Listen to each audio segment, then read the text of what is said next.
start by, we're talking a lot about the predictive prophecy in Isaiah and how important it is. And I thought I would share with you an application that I'm working on. You can probably see it better on the back TV, because we need to replace that projector and the screen. You can barely see it, I'm sure. But this is a Bible geography application that I've been working on, trying to develop myself, and hopefully it'll be useful to somebody. I could talk about why I decided to start it, but it'd take up too much class time. But anyways, what this thing does is you can set up different views of the map. You can put your own labels in there, and you can add your own overlays, your own routes and whatnot. Fully customizable. You could use it for Bible class. You can use it for homeschooling, I'm thinking. All sorts of applications. So I just wanted to use it this evening to show what Isaiah prophesied of. And if you'll notice, it utilizes a map, and then down here, what you can't see, you can see better back up there, is the timeline at the bottom, pinpointing different events in history. So I'm working out the glitches and everything, developing this thing slowly. So what did Isaiah foretell? We've seen a lot of this already in our class earlier on. He foretold the coming, well, actually, before I get into what he foresaw, this is where Isaiah was coming from, is between the 9th and 7th centuries, you have the Assyrian Empire in place. They are the empire at the time of Isaiah's writing. And you'll see there that dominant Eastern power, known for its military strength and policy of deporting conquered peoples, the Assyrian Empire would bring the northern kingdom of Israel into exile in 722 BC. And so what did Isaiah foresee, though? He foresaw in what was happening in his day. Remember, which king did Syria and Israel gang up against Judah during his reign? Which of those kings? Which king of Judah had Syria and Israel ganging up on him? Huh? Ahaz, right? Ahaz. I guess it's been too long since we went over that. But you have the Syro-Ephraimite War. This war occurred when Aram, Syria, and northern kingdom of Israel, Ephraim, attempted to force Judah into an anti-Assyrian coalition. And when King Ahaz, see the answers on the board, King Ahaz of Judah refused. They invaded Judah but failed to capture Jerusalem. Remember what Ahaz did? Ahaz and his household were fearful, shaken in their boots, scared. Isaiah tells them, don't worry, because they're going to be taken out. Ahaz, instead of not worrying, went to Assyria for help, and we see that in 2 Kings 16, and we saw that in Isaiah 7, which would lead to Assyrian intervention, which would destroy Aram and weaken Israel, while placing Judah under what happened because of Ahaz accepting Assyrian help. Judah became a vassal state, right? Judah was paying tribute. So what you see here is the movement of Syria and Israel against the kingdom of Judah. And then just as Isaiah foresaw, the Assyrian counter-campaign occurred. In response to Ahaz's appeal, Tiglath-Pileser III of Assyria launched a campaign into Syria, Palestine. He also invaded the northern kingdom of Israel, sieging key regions like Galilee and Gilead and deporting many inhabitants. So this campaign ended the Syro-Ephraimite threat, but brought Judah under Assyrian control and tribute. So just as Isaiah said, remember, he didn't just sit down and write the whole book. These are many prophecies he's delivering over time. And so what the people of Judah, what Ahaz and the people of Judah are seeing is Isaiah says it's going to happen, and that's exactly what happens. So Then you have the, well, that sort of is on the same thing. Again, working out the kinks here. The capture of Damascus occurs due to the Assyrian counteroffensive. Then in 722, you have the deportation of Israel. The Assyrian Empire conquered the northern kingdom of Israel after blessing Samaria, bringing an end to the kingdom. And many Israelites were deported to regions within Assyria, while other peoples were settled in their land, leading to a mixed people, is what it says, or something to that effect. Let me see here.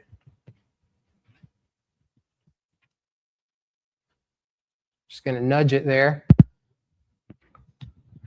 Yep. While other peoples were resettled in their land, leading to a mixed population. So Assyrian people mixed with the Israel race, and who did that create?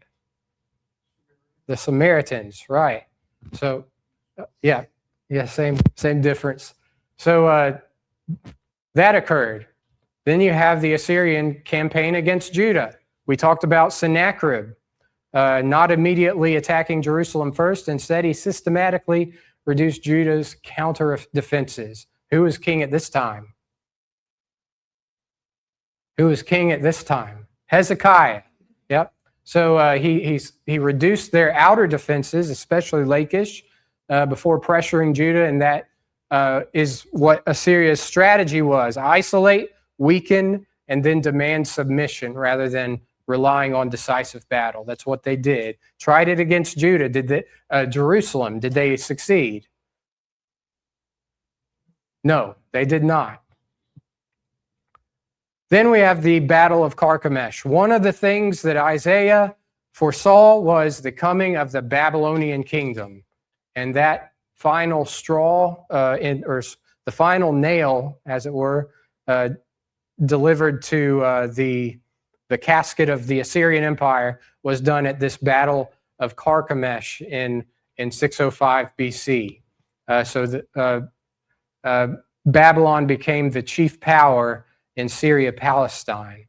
And it marks the turning point after which Judah, which had briefly been under Egyptian suzerainty under Pharaoh Necho, came under Babylonian control, setting the stage for Nebuchadnezzar's campaigns against Jerusalem in Kings, Chronicles, and Jeremiah. So now you have the Babylonian Empire, an empire that nobody would have bet on becoming that world empire in Isaiah's day, but Isaiah stated that that would be the nation to rule over the world after Assyria. Predictive prophecy. You have then the deportation to Babylon, which is where he's addressing in chapters 40 through 45, and Judah in captivity. They are being led into Babylon in 605, 597, and 586 BC.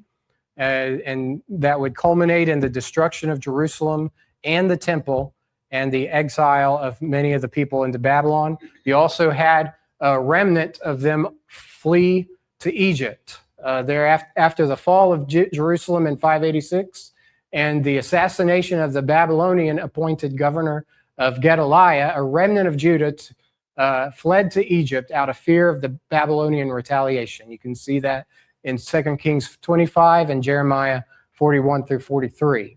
And so, and that, by the way, is where Jeremiah was taken down to Egypt with them.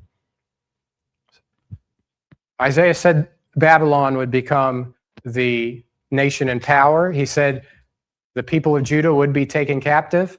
That's exactly what happened. And Isaiah was long gone before any of this finally occurred.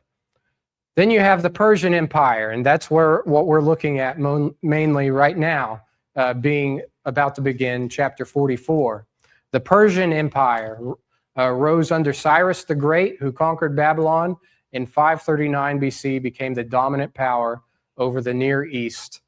Cyrus allowed the Jewish exiles to return to Judah, rebuild the temple, fulfilling prophetic expectations. We see it foretold in Isaiah. We see it happening in Ezra. And Persia is portrayed both historically as a vast organized empire and theologically as an instrument for Israel's restoration. So you have the people returning from these lands. Ecbatana, the cities of the Medes, coming back all the way through Susa or Shushan. Who is from Shushan? What takes place in Shushan? Book of Esther, the account of Esther. So they're all returning back to Jerusalem, just as Isaiah said they would. So I found that you guys like the tool. That's mainly what I wanted to do, show you guys the tool and test it out. Test it out before a classroom. But so yeah, eventually you'll have a more clear timeline down here and cities that you can add and take away. So, but does it make the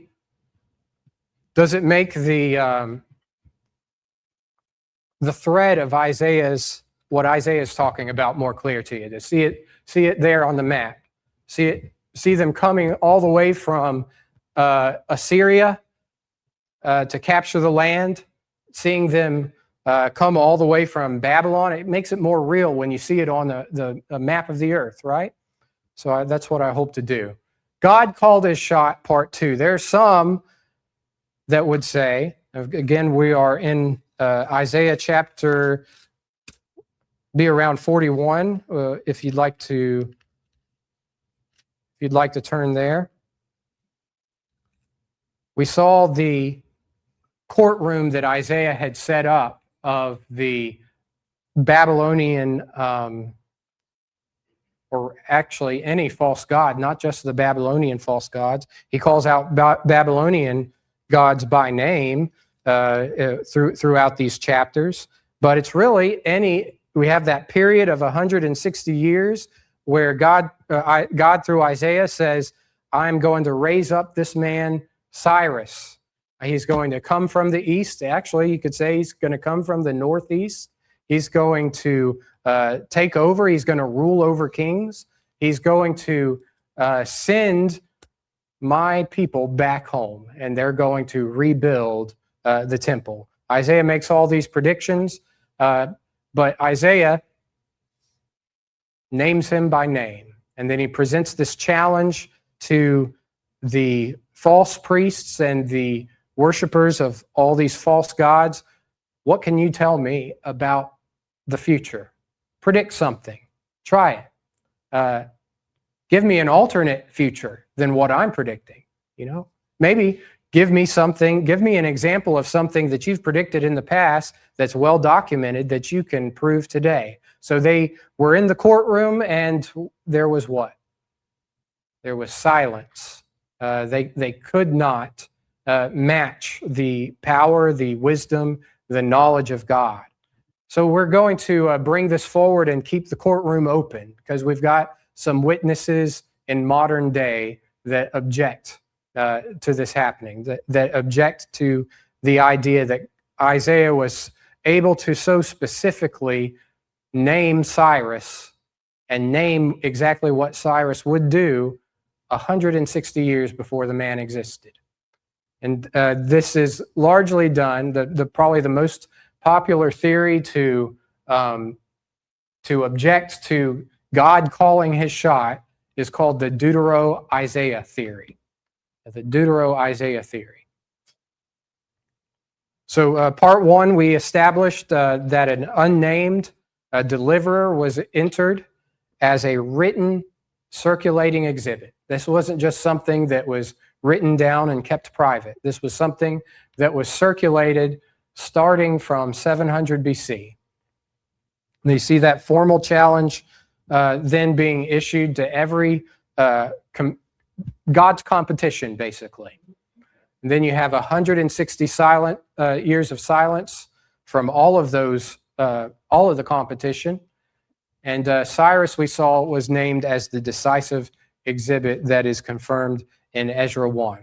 Now, what happens in the court of law when when the witness that takes the stand says something that is not in the defense's interest, what do they try to do with that witness? Discredit him. They call it impeaching the witness, right? To say this person's a liar, this person is not trustworthy. And so they will try all they can to get the jury to disbelieve the witness that has provided a testimony that is not in their interest. So that's what they do with the Deutero-Isaiah theory. The defense attempts to impeach the witness. The critics attempt to impeach the witness. If you cannot answer the evidence, you have to challenge the record, the one that brought the evidence forth. Does that make sense? So who are they challenging here? Isaiah. They're challenging the author of Isaiah. And so, again, I wanted us to see how powerful predictive prophecy was for them in Isaiah's day, but it's also powerful for us to examine the predictive prophecy, to understand his writing in the context that it was, and then see it outlast the challenges of critics today in modern times. And that's what the goal is for tonight. So Cyrus's name, this is just reiterating or summarizing everything we've gone over. You have Isaiah's ministry starting somewhere around 200 years before Cyrus's rise to power. Israel was, of course, foretold as being carried away into captivity, and that happened in 722. Isaiah names Cyrus around 701 BC, so we have about that 160 year challenge being issued, and we see that the man himself comes onto the scene 160 years later in 539 BC. So, and again, the equivalent of that occurring today would be George Washington predicting Harry Truman as being the president of the United States 160 years, his future, and also saying he would, giving some details on some things he did. So we went over that last Wednesday. But now let's look at this timeline here. The textual criticism here, of course, what the critic would say is Isaiah did not predict Cyrus. Isaiah did not name him by name 160 years before the man was on earth. That's just ridiculous, they would say. They would explain that away by saying it was written, or at least part of the book of Isaiah was written after the fact. And so was Cyrus's inclusion made after the fact? And this is a summary of everything we're about to go over.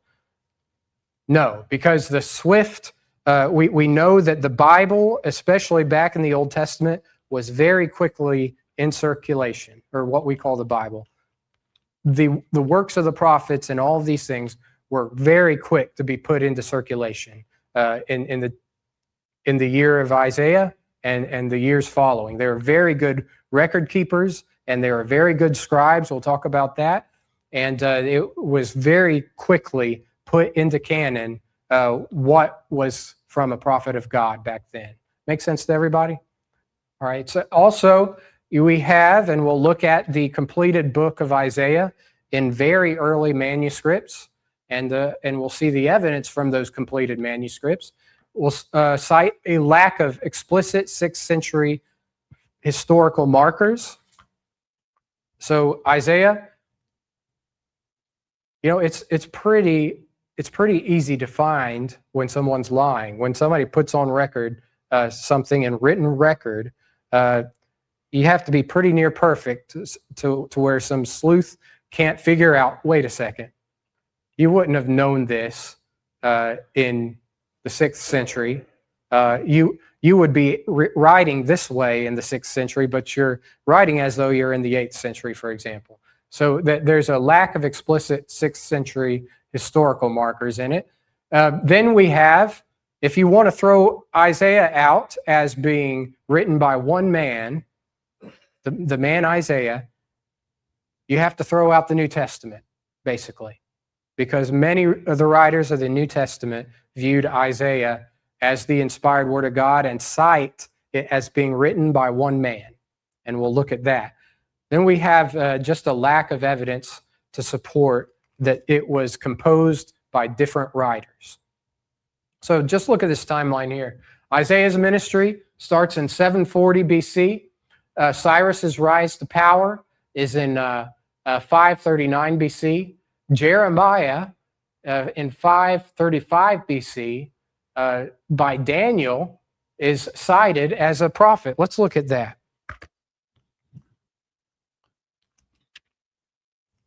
Daniel and Jeremiah and Isaiah are not far off from each other. Daniel chapter 9, and let's start in verse 1. In the first year of Darius, the son of Ahasuerus, the seed of the Medes, which was made king over the realm of the Chaldeans, in the first year of his reign, I, Daniel, understood by books. So it's a multiple. It's not a singular book, is it? Understood by books the number of the years whereof the word of the Lord came to Jeremiah, the prophet. So here Daniel is in captivity. He has the works of Jeremiah and others here, that he would accomplish 70 years in the desolations of Jerusalem. So Jeremiah is recognized as a prophet by Daniel in 520, when Cyrus is way back in this region.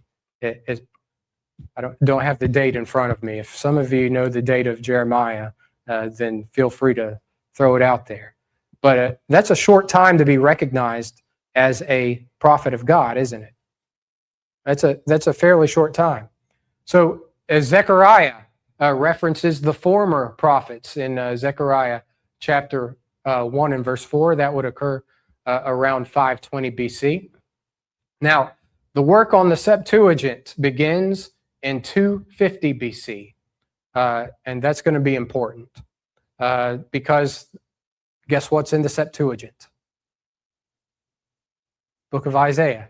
The Septuagint is the Greek translation of the Old Testament texts, just so you know. So that began before in 250 BC. In fact, in the New Testament, our Lord quotes from the Septuagint. He quotes from it.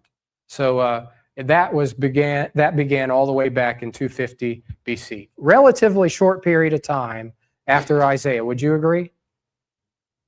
Yes, sir.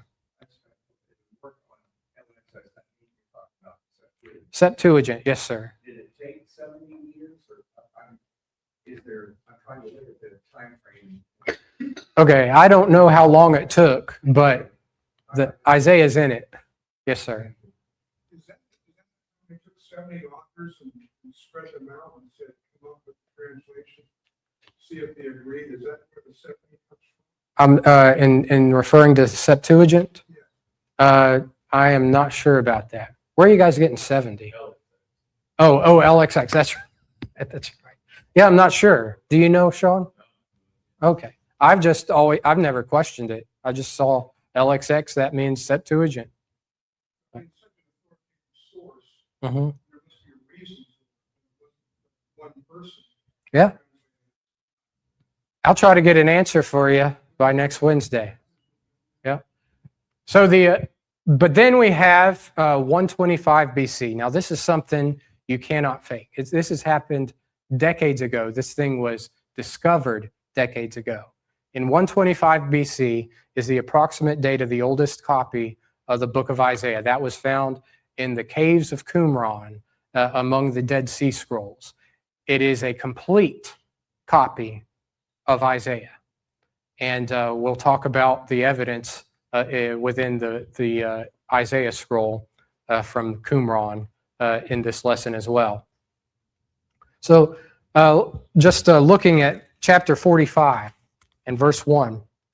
Thus saith the Lord to his anointed, to Cyrus, whose right hand I have holden to subdue nations before him, and I will loose the loins of kings to open before him the two leaved gates. and the gates shall not be shut. The proponent of the Deutero-Isaiah theory says that is impossible. You can't name the man. That you can't be that precise. Just impossible. It had to have been written after the fact. It had to have been written after Judah returned from exile. So, oh yeah, I have that too. So 490 years about passed between Isaiah and the beginning the work on the Septuagint. 615 years passed between Isaiah's ministry and the approximate date of the oldest surviving copy of a manuscript of Isaiah. Would you agree that's a relatively short amount of time? Now, we have a lot of documents in this nation that, well, we're at year 250 now. But a lot of documents, could you imagine someone passing off a document from just 250 years ago and passing it off as original and getting away with it? We have ways of figuring out what is original and what is not. So in the grand scheme of things, and looking at the entire timeline of human history, this is a relatively short amount of time, right? And so these things, if the book of Isaiah wasn't written as it says it was, it would have been found out. It would have been found out, and it would not have gotten to the point where we are today. So we'll discuss all of this. Any comments or any further comments? Did you find out when? Well, it said it was written over a couple of two or more generations Mm-hmm. by various scholars, so it wasn't one person. Oh, yeah, right. Mm-hmm. There's some, it's pretty, they say history is pretty easy about the process. Oh, okay. Gotcha. That may be why we don't know. Yeah, I've never questioned it. It was like LXX Septuagint, and I put it up there because it took less time to type it than Septuagint. So maybe that's why. So the critic's strategy here, as we mentioned, if you cannot answer the evidence, you challenge the witness, you discredit the witness. So what we find that Deuteronomy, this theory does not engage the 160-year gap between Isaiah naming Cyrus and then Cyrus actually coming on the scene. It does not explain 160 years of prophetic silence from all of the competition. It challenges who the author is. That's what it does. And it tries, or it seeks to relocate the texts, at least the second part of Isaiah, to after the time of Cyrus, to after the return from exile.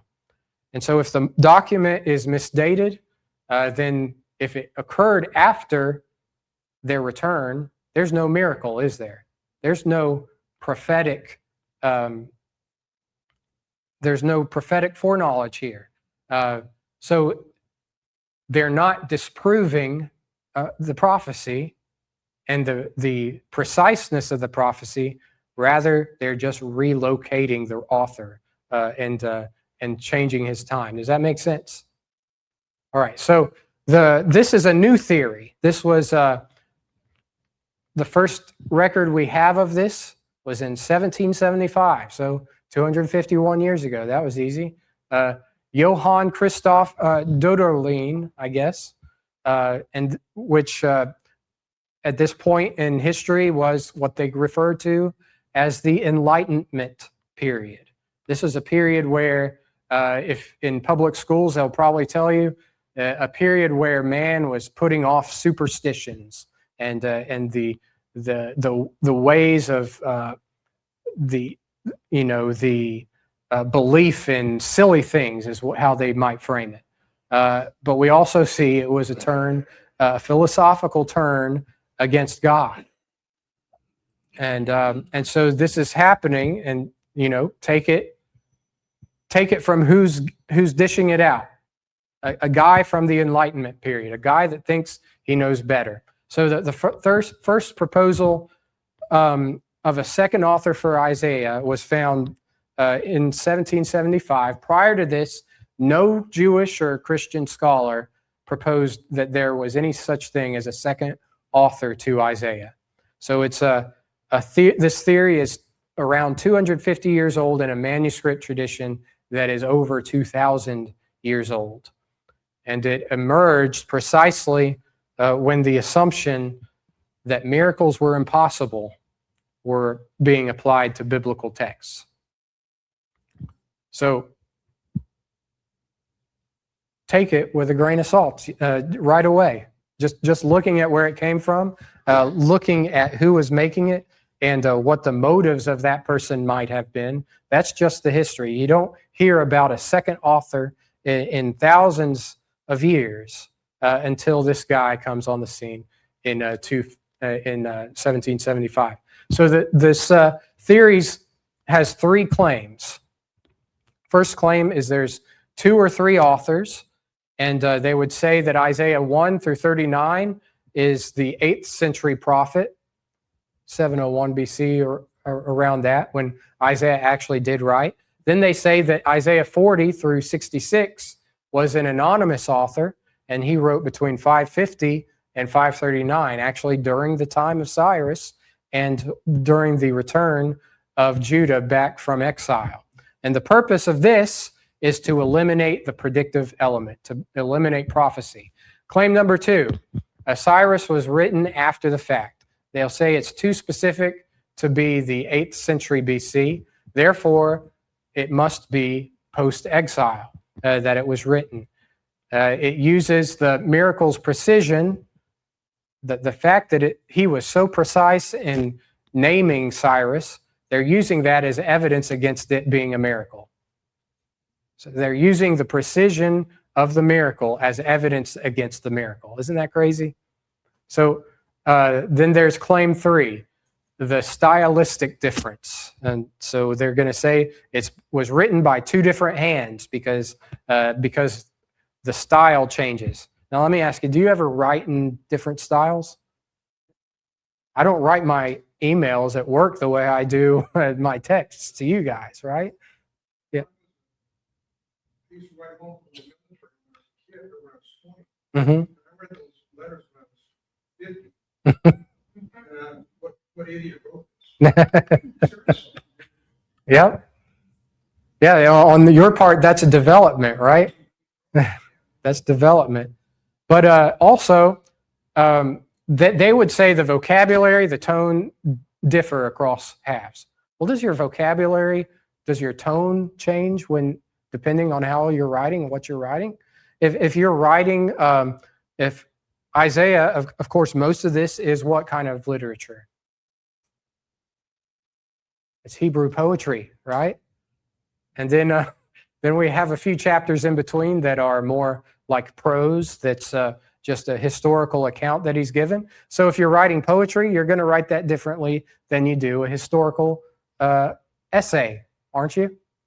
It's going to be different. And so this is really ridiculous that they would bring this up. But there's no manuscript evidence for the claim. In fact, we're about to see the evidence of comparing the first half to the second, that it has to be the same man. It has to be from the same hand. And if you put it in a court, before a court, and had somebody up on the stand to analyze speech patterns and everything, same man, he would say, and we'll see that. Yeah. I think too, the reason why this is such a huge deal to spend a lot of time on is an attack on Scripture from any angle makes it all crumble. Mm-hmm. As you all know, I wasn't raised and brought up in church, attending services in church, wasn't biblically literate. And I remember talking to my grandfather and going over Bible things. It was obvious he doesn't want to do what the Bible says. And he brought up several reasons, such as this, as to, well, I like the Bible, but don't pin me down on any verses actually do what they say, because X, Y, and Z. And so man just constantly is trying to find, this is really, really important that we go through this. And it's extremely Absolutely. They will find anything to say It's like that Jenga set in the back. If you pull one thing out, it might seem insignificant at one little point, but the whole thing will topple. Yes, sir. Diderot and Voltaire, they didn't believe in God. Mm-hmm. That's the ultimate goal is to eliminate God. Yep. Yep. They were enlightened. Right. Back in that same period, right? So we've at least, I know the second bell rang, we've at least identified what the Deutero-Isaiah theory is. And so just real quickly, what it does, and you'll probably recall this from our logic in the Bible class, maybe not, but petitio principii, begging the question. You've heard that term, that expression, to beg the question. So this theory assumes first that predictive prophecy is impossible. So they start with that premise that it is impossible to predict something such as Cyrus 160 years before the man existed. Then they encounter Isaiah 44:28, naming Cyrus, as we've said, 160 years before his decree. They therefore conclude that their premise rules it out. Therefore, the text must be post-exile, after they returned. They rename it. They call this conclusion the Deutero-Isaiah theory. They present it as a discovery. And then the verdict is that the theory does not disprove predictive prophecy. It refuses to even let the question of predictive prophecy be asked. Does that make sense? They start with there's no such thing as predictive prophecy. So they rule out that Isaiah was predictive prophecy and therefore refuse to let the question be asked. See how that's begging the question? You're starting off with a premise that you're allowing your understanding or what you allege about the text based on that premise, which in turn proves your point somehow. Does that make sense, or is that muddy? Right, exactly. Yep, absolutely. This is the answer I want, so this is how I got there. So thank you, guys. We will dismantle the Deutero-Isaiah theory next week. Thank you, guys.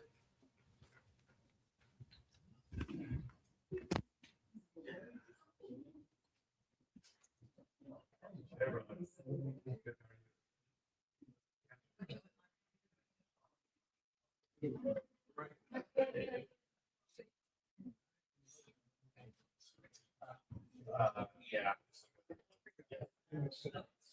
No, I have. Oh, yeah, for sure.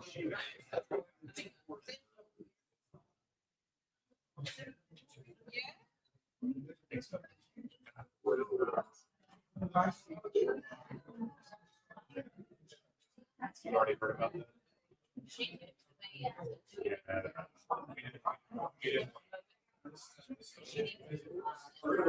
Very good. How are you?